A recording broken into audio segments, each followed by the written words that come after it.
শ্রীগুরুन् বৈষ্ণবাংশ্চ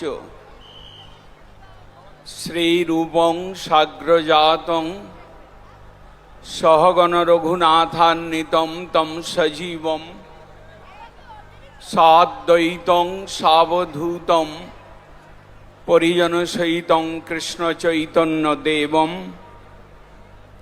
শ্রী রাধা কৃষ্ণ পাদান সহগণ ললিতা শ্রী বিশাখান্বিতাংশ বাঞ্ছাকল্পতরুভ্যশ্চ কৃপা সিন্ধুভ্যেব চ পতিতানাং পাবনেভ্যো বৈষ্ণবেভ্যো নমো।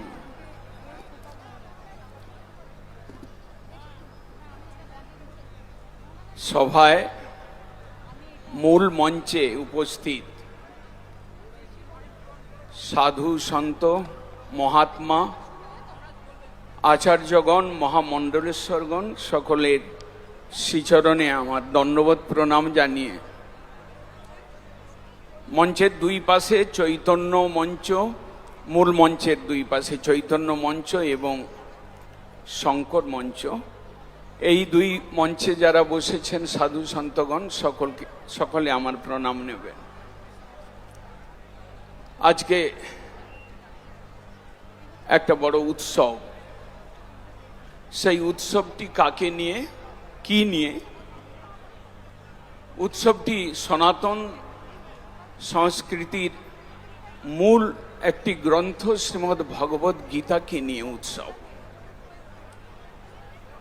একটা বড় গর্বের দিন, একটা বড় আনন্দের দিন, একটা নিজেদের অস্তিত্ব রক্ষা করবার দিন। আমরা মায়ার কোপে পড়ে অজ্ঞানতার অন্ধকারে আমরা আধ্যাত্মিক চেতনার থেকে অনেকটা দূরে সরে গেছি। আধ্যাত্মিক চেতনা মানবকে মানবের মূল্যবোধ শেখায়। আধ্যাত্মিক চেতনা মানবকে সমাজের সঙ্গে প্রকৃতপক্ষে জুড়ে দেয়, সেবা করবার বুদ্ধি দেয়, মানসিকতা দেয়।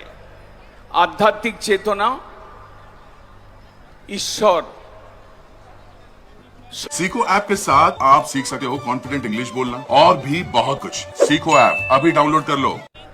প্রয়োজনীয় বস্তু।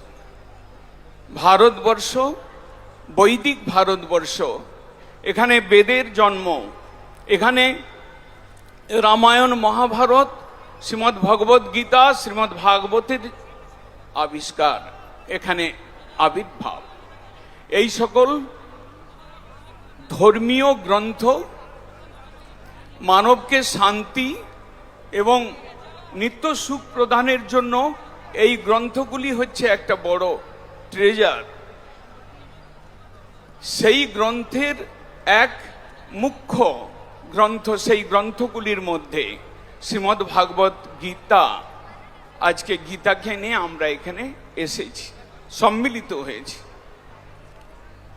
দুঃখের বিষয় যে গীতা তো আমাদের প্রত্যেক বাড়িতে বাড়িতে পুজো হয়, পুজো হওয়া দরকার এবং প্রত্যেক বাড়িতে এর অনুশীলন হওয়া দরকার।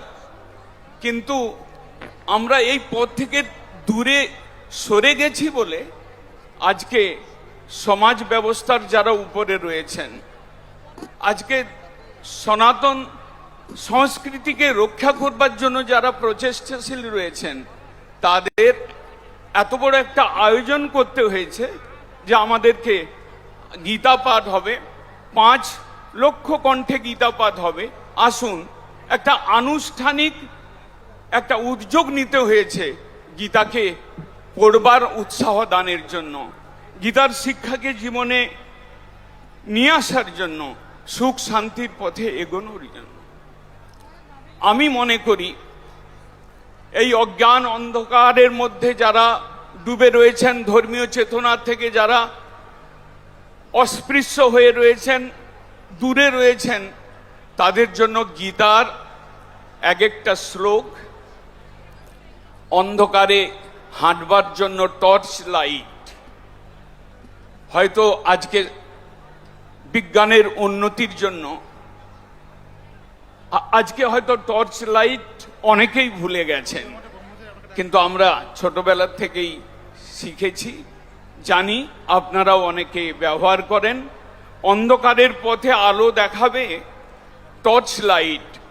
আর গীতার যদি একটা শ্লোক আপনি মুখস্থ করেন, একটা শ্লোক যদি তার অর্থ বোঝেন, একটা শ্লোককে যদি মনের মধ্যে গেঁথে নেন, সেই টর্চ লাইট আপনাকে কোনো সময় জীবন পথের যখন অন্ধকারাচ্ছন্ন কোনো অবস্থা আসবে, সেই গীতার শ্লোকটি আপনাকে পথ দেখাবে বলে আমি মনে করি। শ্রী চৈতন্য দেব তিনি হরে কৃষ্ণ মহামন্ত্র শুদ্ধ ভক্তির প্রচার করবার জন্য নবদ্বীপ থেকে শুরু করে ভারতবর্ষের স্থানে স্থানে গিয়েছিলেন। তিনি যখন সাউথে গেলেন, রামেশ্বরম তীর্থে গেলেন,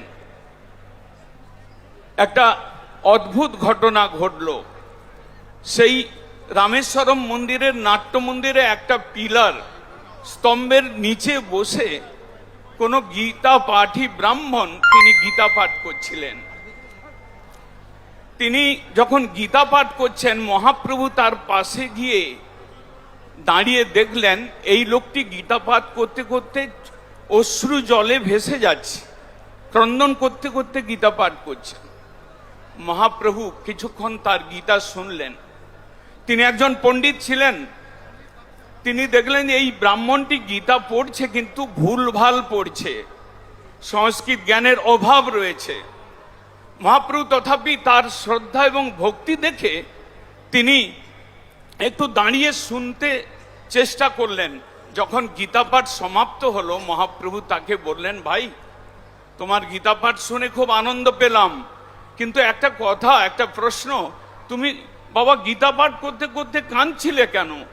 তখন সেই ব্রাহ্মণ বললেন যে আমি প্রকৃতপক্ষে মূর্খ, আমি গীতা পাঠ করতে জানি না, আমি ভুলভাল পড়ি, কিন্তু ভগবান কৃষ্ণ তিনি কিরকম দয়ালু, তিনি কিরকম ভক্তবৎসল, তিনি কিরকম স্নেহশীল, যে ওই তিনি কি করলেন, তার সখা অর্জুনকে সেই আলো এবং অন্ধকার, সুখ এবং দুঃখ, মোহ জাল জর্জরিত সংশয় সন্দেহ ঘরে পড়ে থাকা জীবকে তিনি জ্ঞান উপদেশ করবার জন্য তার সখাকে বাঁচলেন, সখাকে তিনি রথে বসালেন এবং নিজে সারথি হয়ে, তিনি নিজে ড্রাইভার হয়ে অর্জুনের রথ চালিয়ে অর্জুনকে সংগ্রাম সমরে সেই ফিল্ডে নিয়ে এসে তাকে একটা গীতার বাণী উপদেশ করলেন। সেই জন্য আমি কাঁদছিলাম।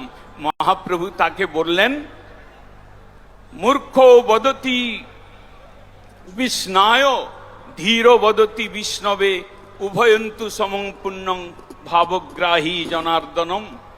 মহাপ্রভু বললেন, তোমার গীতা পাঠই প্রকৃত গীতা পাঠ, আমি শুনে খুব আনন্দ হলাম, গীতা পাঠের অধিকারী তুমি। সেই জন্য আজকে যারা এসেছেন তাদের কাছে করবদ্ধ প্রার্থনা, যে যেরকম জ্ঞান লাভ করেছেন, যদি মূর্খও হন, যদি ভুলও পড়েন, পড়তে শুরু করুন আজ থেকে। গীতার একটা শব্দ, গীতার একটা অক্ষর যদি আপনার জিহ্বা থেকে বেরোয়, কৃষ্ণ নাম উচ্চারণ, রাম নাম উচ্চারণ থেকে কোনো অংশে কম নয়, আপনি জীবনে আধ্যাত্মিক চেতনা পাবেনই পাবেন। হরে কৃষ্ণ। গৌড়ীয় মিশন বাগবাজারের তরফ থেকে আমি গীতা পাঠে যারা এসেছেন শ্রদ্ধালু সজ্জনগণকে আমি আমার নমস্কার জানাই এবং সকল সন্ত মণ্ডলীকে প্রণাম করে পুনঃ ভারতীয় যে সনাতন সংস্কৃতি সংসদ তাদের আয়োজক বর্গকে আমি আমার সশ্রদ্ধ প্রণাম জানাই। হরে কৃষ্ণ।